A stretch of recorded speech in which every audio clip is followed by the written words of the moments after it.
Hello everyone, my name is Corazar, and welcome back to the Vintage Story Guide.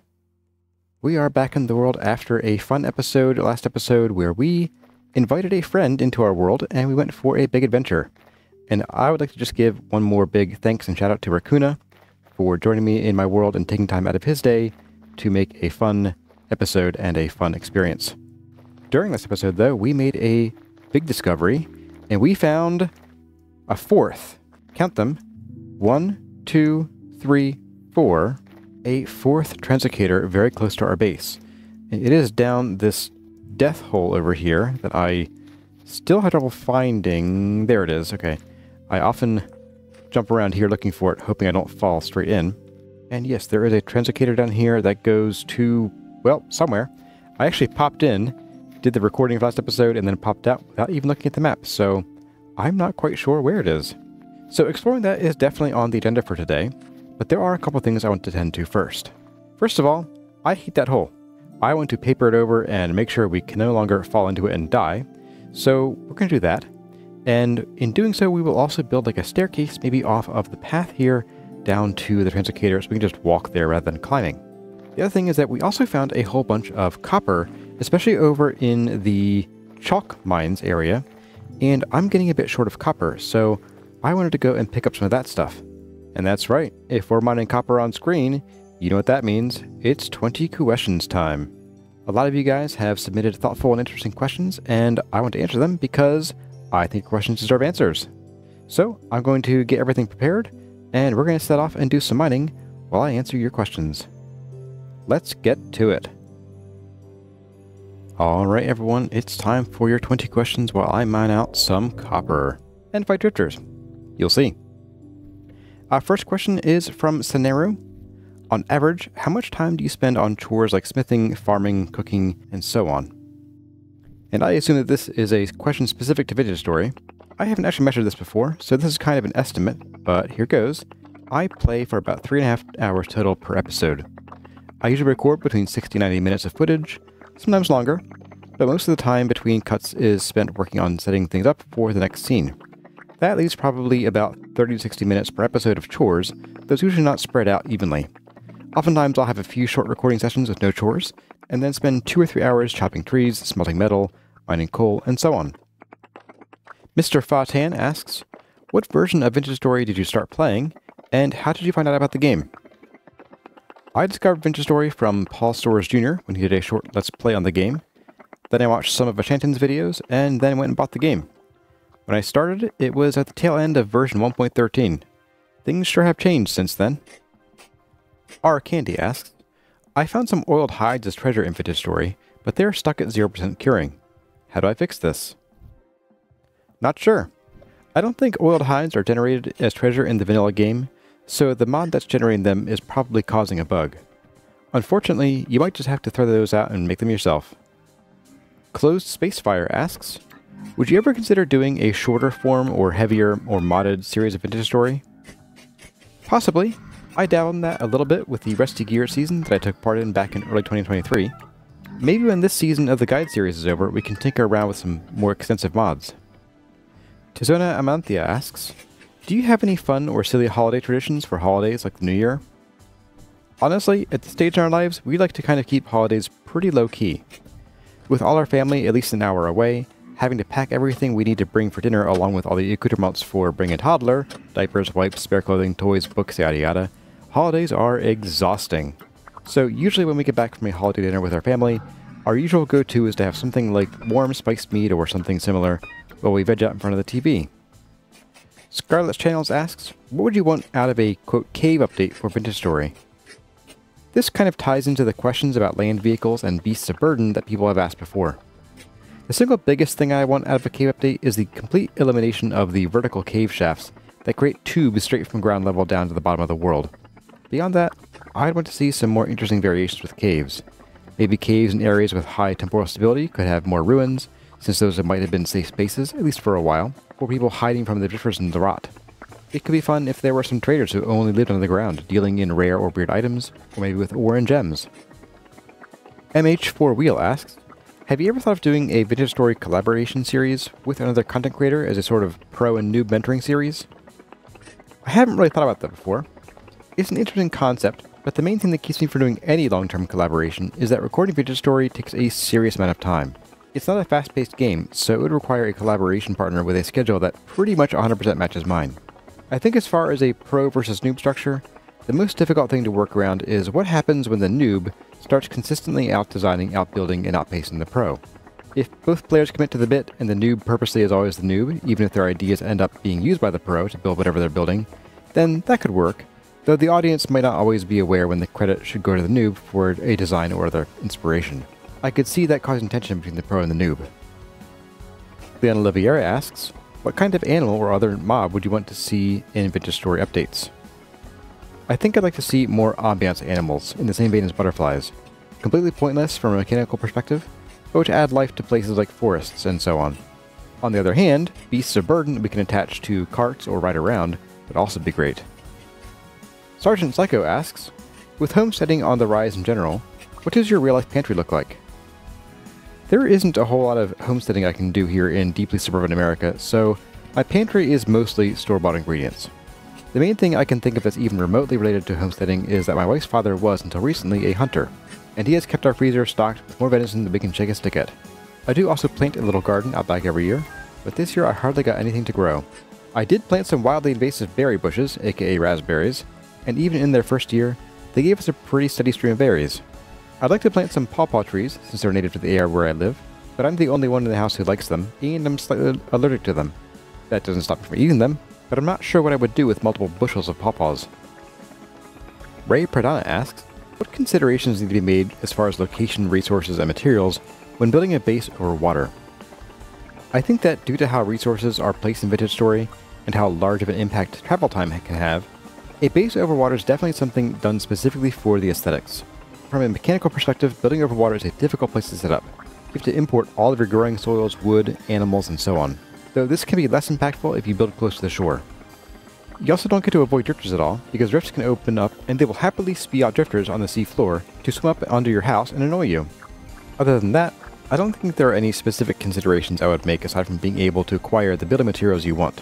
It might even be worth it to build a shaft from the house down below the surface of the water, either to quarry or to extract ores, if there are any in the region. Eerie Angel asks, regarding your current Sun on the Sea series, do you think you'll play Sun on the Skies at some point? Is there a reason you went with Sun on the Sea over Sun on the Skies? I'd like to play Sun on the Skies at some point. Sun on the Sea came up for a couple reasons, some of them quite mundane. It came up because some people had mentioned it in comments in the past, and it's a great game, so I added it to the list. My Patreon patrons voted to generate the top 3 games, and then I put the winners up on a community tab poll on YouTube to determine which game I would play next. The main reason I didn't put up Sun on the Skies is I don't own it yet. Plus, while I've played Sun on the Sea in the past, I don't feel like I've delved deep enough into it. I beat it a couple times, sure, but I kind of drove straight toward my ambitions from the start. I want to experience the game as a whole and not in a just beat it rush before I move on to the sequel. Amberditis asks, could you speak a bit on color theory in Vintage Story? You mentioned using different colors to have different effects on how a room feels, and I like to get better at choosing colors for my builds. Yes, I can certainly talk about color theory, but that is actually quite a large topic to cover in a simple 20 question segment. It's probably better to explain in detail in a video about building. I did one in the first season when we built the pottery shack, but I've learned and experimented a lot since then, so it's probably time for a new video with a fresh look at the topic. So, if you can sit tight for a bit, I'm going to work up some plans for a full video that will get into the use of colors in Vintage Story, along with other elements of a design like shape, tone, shade, and depth. Thanks for asking the question, and I hope the video that comes with this is helpful. The Average Trans Femme, previously known as Awawawawawawawawa, asks, what do you think of the new Undertale Yellowfang game that recently came out? I've never heard of it, so I don't think of it at all. Actually, I've never even played Undertale. I've heard it's great, but with so many excellent games coming out all the time, I'm learning that I have to pick and choose what games I spend time on. Once I finish my time-stopping machine, though, that'll be the day. Kyokodoka asks, I'm looking to get into making video reviews of video games. What advice can you give? First off, I'm flattered that you came to me for advice. I'll start by acknowledging that at the current moment, with a bit over 9,000 subscribers and climbing toward 10,000, I'm definitely not swimming with the big fish. But I guess I'm not quite a minnow anymore either. I'm also going to add a disclaimer that some advice is going to work better for some people than others, so take what I say with a grain of salt. 1. If you're not doing this as a main source of income, then make sure to keep it a hobby. Check in with yourself and ask yourself, am I enjoying this? If you aren't, then it's time to make some kind of change. 2. Before you start, look into the tools you'll need. Read reviews, buy what you need, set them up, and test them completely before you start making anything. You don't want to publish your first video only to find out your recording software wasn't outputting to any channels. Not that I have any experience with that, mind you. 3. Be consistent, but look for ways to improve. You'll build an audience that comes to you with expectations that you have the power to set and mold. Setting a baseline level of quality and content that brings in an audience will start your work off on the right foot. Then, gradually raising that bar as you learn how to better manage your time and utilize the tools at your disposal, such as your mic and recording and editing software, will help your videos reach a wider audience over time. 4. Be patient. It's exceedingly rare for a channel with 100 subscribers to suddenly explode to over 1 million. Sure, it happens, but if you're banking on that happening, you're probably better off buying lottery tickets. And I don't recommend banking on those either. Being patient both with yourself and with your channel is much easier as long as you follow advice number 1 and make sure you still enjoy what you do. Also, you're going to screw up sometimes. Whether it's a technical mistake in the video itself or a factual mistake in your content, learn to forgive yourself and come clean about it. There are probably tons of little snippets of similar good advice, but listening to them all could take hours if not days. So if anyone else has handy advice for starting and maintaining a channel, drop it in a comment below. Amastello asks, are you a tea or coffee guy, and how do you take it? I am about 95% tea, 5% coffee. I take it with my mouth. No, but seriously, for tea, it's pretty variable. In the morning, I like black tea, no sugar. If I have tea with lunch or later in the day, it's usually herbal or at least some kind of flavored, usually decaffeinated tea, with sugar or honey about half the time. I really only have coffee once or twice a month. It's usually if I'm making a big breakfast on the weekend. I'm really partial to Sumatran and Ethiopian coffee, but there's a brand called Alma that makes a heavenly CarryOn light roast that's got so much caffeine you can hear colors and see sounds. It's a bit expensive, but once in a while, I indulge. Well everyone, that's going to do it for this 20 questions segment. I want to thank you all for submitting your questions, and I hope you found my answers interesting and entertaining. It looks like we're wrapping up our mining expedition, so let's get home and count out our copper. Alright everyone, we are home. We made it back safe and mostly sound. I could use a bit of a touch-up on my hit points here. There we go. And before I go ahead and make it daytime so we can start working on our next project, let's take stock of the copper we got. Wow, look at that. We are going to be set for copper for quite a decent while. This is not going to be... well, this could be forever copper. I don't know. But I do have some plans for it, so we might end up going through this a lot faster than you might expect. Anyway, I'm going to go ahead and put all this away. I'm going to let my stability recover, and then in the morning, we're going to start working on a path down to that new translocator. Alright everyone, good morning. I have sorted everything away and we have just barely enough room for all that copper. Now, the next thing on our list is we need to make this place over here safe to get down to and back from. And I forgot something I needed.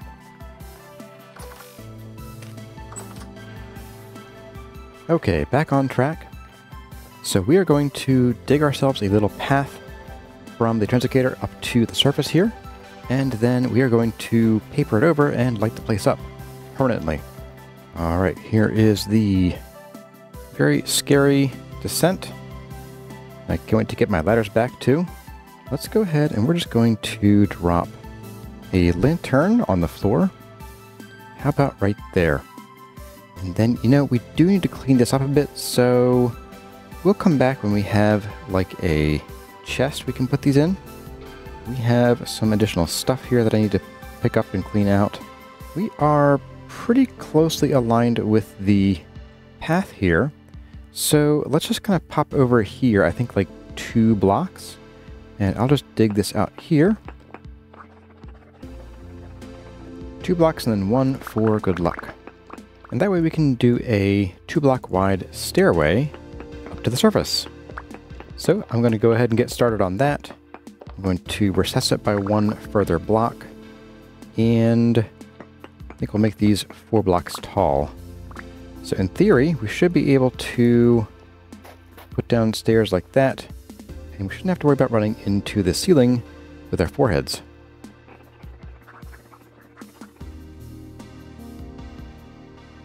I'm digging the entirely wrong direction.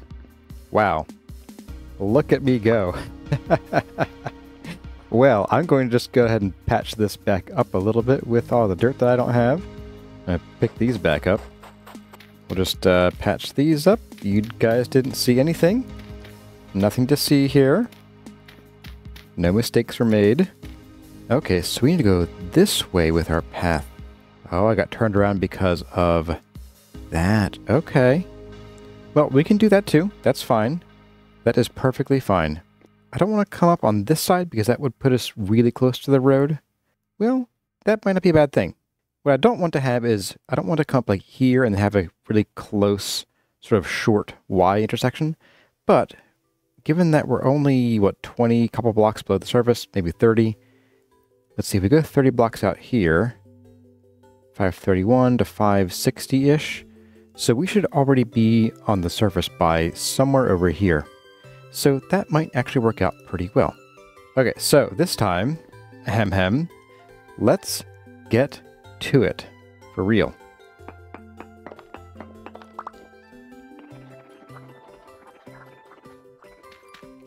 Let's finish our way out of here, and we are just about where I thought we would be. Not too shabby. Let's go ahead and dig some of this back. We don't need this lump of land right here. And let's get down there and get some stairs in place. Very nice, very nice. So I think the next task is going to be kind of clearing this out and making it presentable. So I'm going to go and dump off some stuff, namely most of this stuff, and we're going to come back with just the things that I think we will need to make this more of an attractive entrance and to join it up with our path. Okay, folks, we have a bunch of stuff ready for building in this chest. We need to clean this up. And, okay, so I think we need to dig out one more space over our heads. Let's just go start that up here now. Okay, I think we're good this time. Now we get to clearing the area here to make room for our path. So all these little trees are going to have to go. And probably these for safety, so we don't have any bears or wolves hiding in them. And we'll probably have to fill this thing in a little bit because our path is going to come through here. So we're going to use our shovel here, and we're going to dig up a whole bunch of this dirt and get it out of the way first. And then we'll use it to fill in the holes that we're going to be leaving behind, or holes that already exist, like that one. Yep, this is going to need a good fill. It's going to be coming in right about here, I think. We'll connect right to this corner, so I think that'll work. Okay, with all that done, I'm going to go make it morning since it is medium out tonight. And once the sun is up, let's get back to work. And let's get this path in, let's fill in that hole, and let's just make this place a lot nicer. I even have some ideas for what to do right there, as well as I have a few more of these oil lamps we can spread out across the path there. So, we can make some more of these too. Alright folks, here we are in the... well, it's almost noon. Okay, it's noon. We are here and we are going to get started with the path first. Let's go ahead and get this in, get it out of the way, and reduce the clutter in our chest there. It's a good thing I brought enough. Just kidding.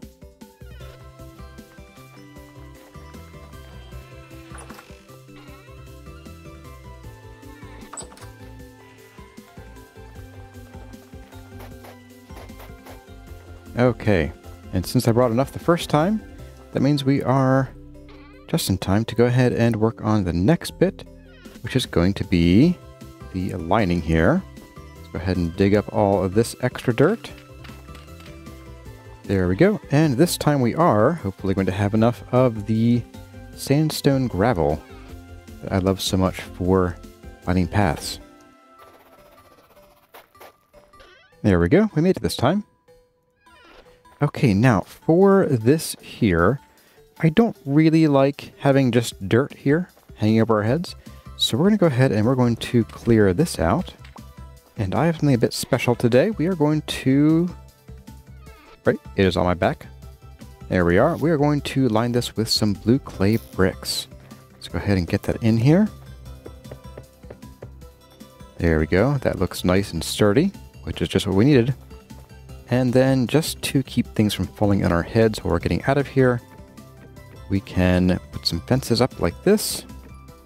And then for the coup de grace, I think we're going to do some granite cobble and granite stone bricks and replace this dirt in here with those. And it's going to be a bit lopsided, but that's okay. I think we are following the natural features of the land, and I think that will work out just fine. Let's get some of this cobble in here, a bit like that, and mix in some stone bricks, which I hear are going to be called ashlar in the next version of the game. And there's that. And then let's get these bits here taken out. There we go. And we're going to do a bit of that. And then maybe one of you, and then you. All done. A nice, secure, if somewhat dark, route down to our translocator.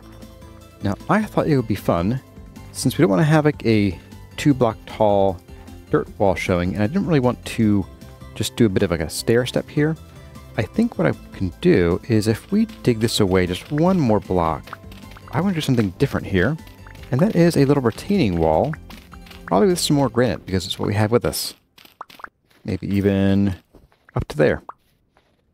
And I was going to put it here, but I think by putting it here, it'll give our path and us some breathing room between us and that wall. So let's get our blocks back out here, and let's just do a bit of something like this, and alternate these a little bit here. There we go, just like that. A little bit of retaining wall. And then let's get these flowers back up here. Or you know what, let's maybe put a couple of them down here below, as if the ones up top have dropped some seeds down here. And it's a little too uniform. Let's kind of scooch you over to there, and maybe... yeah, that's actually good, I think. Let's keep it like that. And then, for, I think, our final act here... actually, we have 2 final acts. Heh. Make that 3 final acts. One is I want to put some more of these tea lights up. And for that effort, I have gone and gotten us some... ah, there it is. I got us some more slate rock, and I'm ready to chisel it. I also made us some more tea lights, and I put them promptly in a chest back home. That's okay. I can always go back and get that. Let's go ahead and at least get these in here.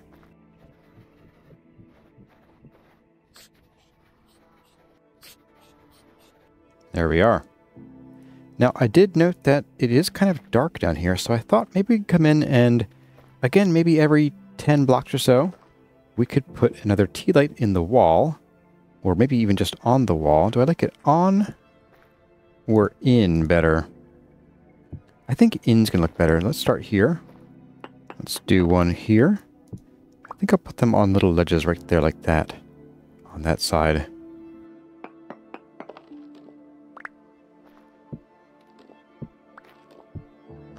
Alright, so last act number 2, aside from ignoring those growls, is going to be, we need to make this a bit safer. Oop, don't do that. I think what I want to do here is let's put in a bit of a floor somewhere. Does this go anywhere? I forget. It does, okay. So let's just go ahead and we're going to put in a bit of a new wall here. Now put in a bit of this here as well, like so, and then some more of these bricks here. But I found a use for our purple heart doors. We're putting one right there. A door to a sudden drop. A very deadly drop. That does mean we probably could put another tea light right here. Yeah, I think we can. That would go right there. Sure. There we go. And we have a wee bit more light around that corner. So I'm going to get this cleaned up, and then we're going to go and patch that top up. And those guys are going to be real loud and annoying while we do this. So let's just get to it. Okay, and then I think since we've accidentally opened this up a little bit, I'm going to go ahead and patch this up too.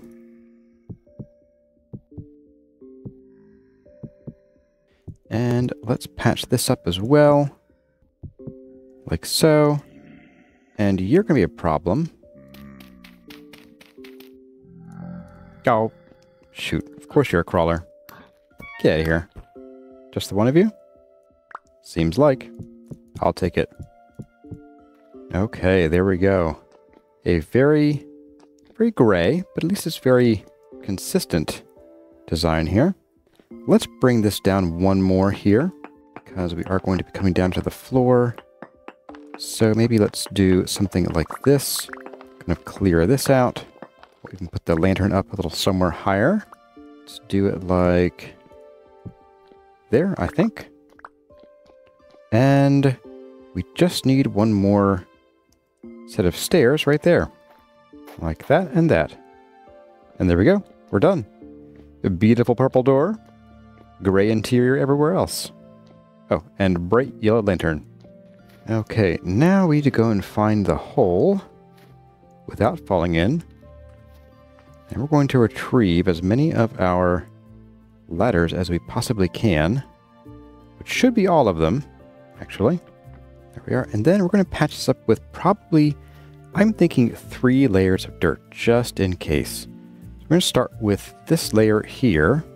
That way, if we do end up accidentally digging through here, well, we will know. We're going to have a bit of a hamburger. We're going to have regular low fertility soil and then some packed dirt. So we know that we placed it here. Very, very, very much on purpose. And then we're going to cover it up with some of this medium fertility soil. And we'll never know it was here. And our knees and ankles will thank us. They'll be thankles. My wife didn't hear me say that one. I'm safe. Okay, with that said and done, I think we're, well, said and done. I'm going to go clean up, and then I think tomorrow we're going to take a brief trip across or through that translocator, and we're going to see what's on the other side. I'll see all of you back here in the morning. Alright folks, here we are at the appointed place, at the appointed time. Let's get to it. Let's head on down here, bumping our heads only often enough to stop our fall. And we have a translocator right here. Let's go ahead and mark it. I'm going to remove the marker for the cave. Danger cave. And delete that. And we are going to mark this as TL2. And I have no idea where it goes to. So let's pop on in. Let's remember the spiral. And in we go.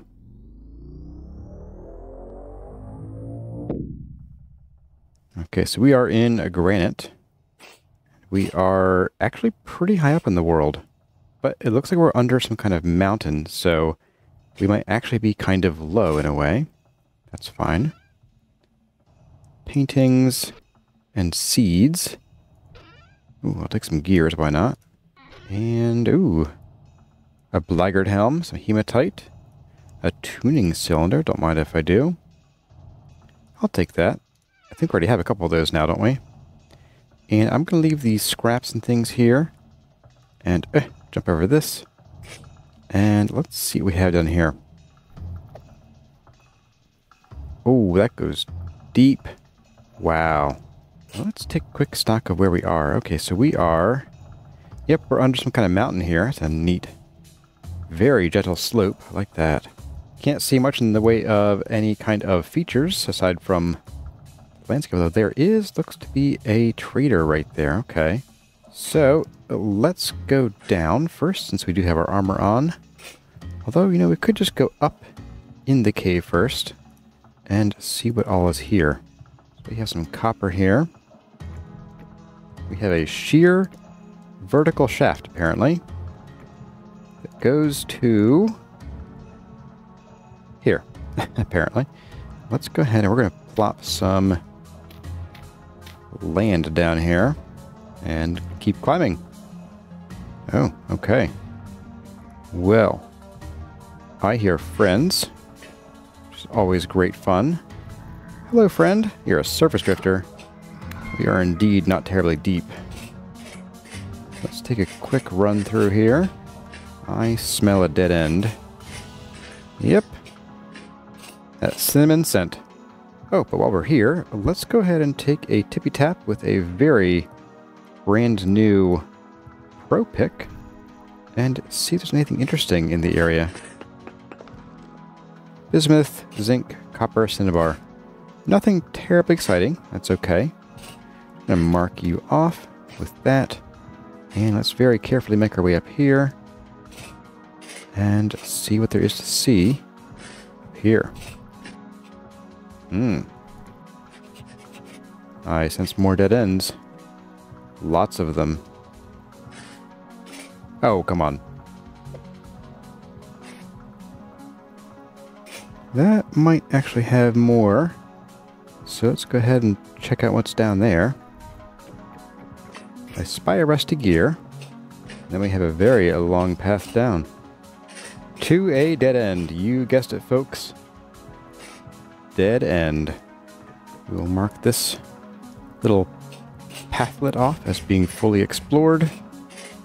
And we will kill these guys first.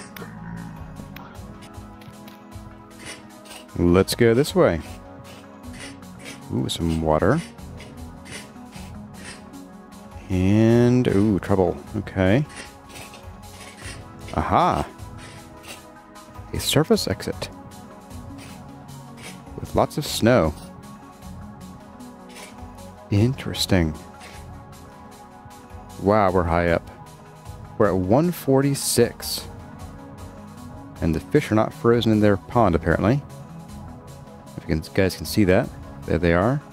And we can't there, so if we turned that way, we would be looking up the mountain. I always thought it would be cool to build like on a mountain plateau.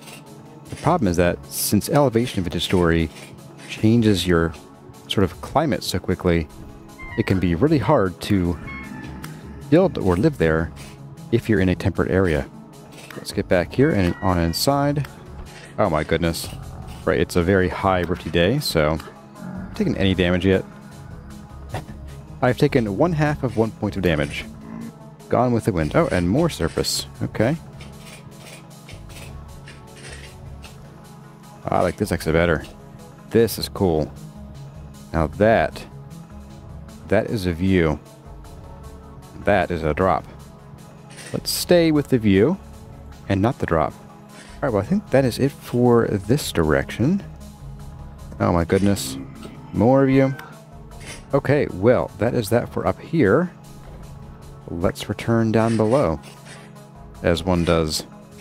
So I'm curious, let's go ahead and scuttle our way down there. Sorry, buddy. You had it rough. We have some medium copper, so I don't need copper anymore since the beginning of this episode. But next time we do, we'll know where to look. Sounds like friends galore. We can parkour our way there, so I'm not going to bother putting ladders down. We have a friend. 2 friends. Hi, guys. Oh, wow, okay. A real... Oh, darn it.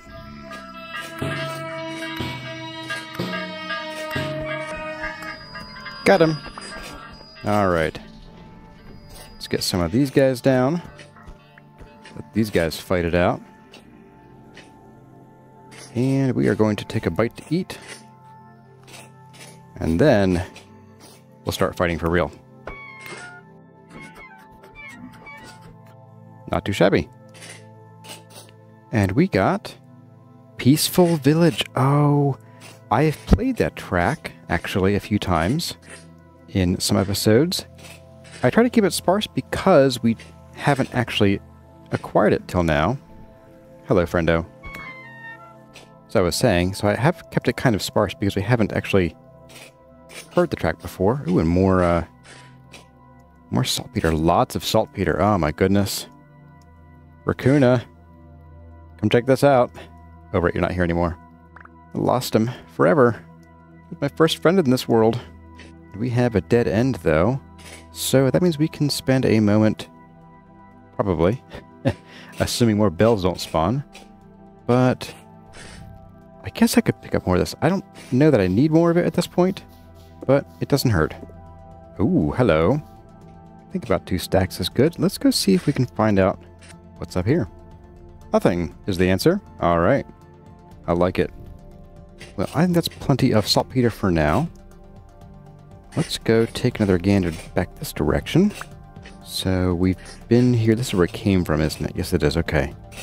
So I'm going to put like more torches here. That way we know that's the way home. And oh, there's an across and a down. I do like a cross first, typically. Keep things from dropping on us. Unless a cross is just more down. Okay. Well, let's see where this goes. This is a big honkin' cave. Ooh, we have andesite. Let's get our shield out. We might need it momentarily. Hello, friendo. And that is... oh, just a tainted one. Okay. Thought it might have been a corrupt drifter, but nope. Are you guys coming or not? Like, you can reach me. Just come on over here. Oh, they're gonna duke it out. Okay, that's fine. Duke away, guys. Duke away. And... that cinnamon scent. A dead end once again. Okay. Let's see. Ooh, there's an up over here. I don't think I went this way. Oh, there's an up. There's just a wall. Right. There is something over here, which is more down, and some bismuth looks like. Let's do you first. That's right.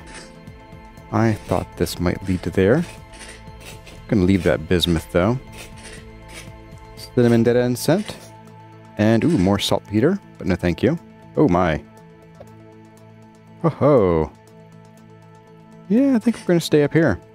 Let's head back over this way and see what is here. I smell another dead end. Yes, I do. Okay. Well, that just leaves sort of the across of this big thing down here. Over this way. We can go across. I don't see anything worth going down for. So, oops, that's dark. So let's go ahead and just lay out some path here.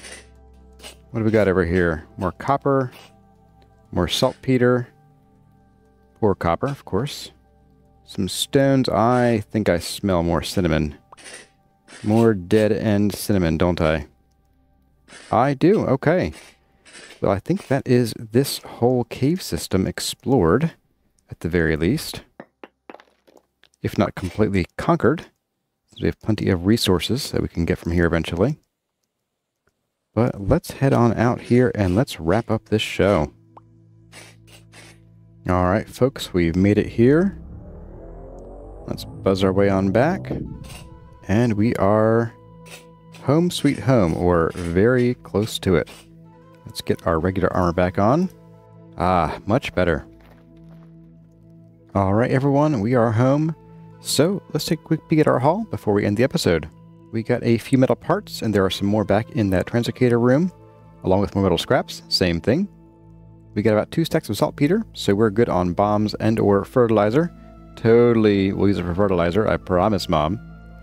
And we got some flint, we got 2 tuning cylinders, we got vintage store, which I think we already had 1 of, maybe even 2. And we have Peaceful Village, so that's pretty cool. We got another painting from the one chest in the Translocator room, along with the Blackguard helm. I think we already have 1, maybe even 2 of those. And a few rusty gears, along with some smattering of stones and stuff. But I am glad that we explored the other side of that Translocator, because at least we know that Raccoona isn't lost in those caves, or I suppose if he has, he's a drifter. Anyway, everyone, that is about all the time we have for this episode of the Vintage Story Guide. I hope you enjoyed my answers to your questions, the little bit of building we did, and our exploration of that granite and andesite cave in that mountain. 1.19 looks like it's going to drop pretty soon. We have RC 7 or 8 or 9 out at this point, so I think we're getting pretty close. There got to be a lot of fixed bugs by now.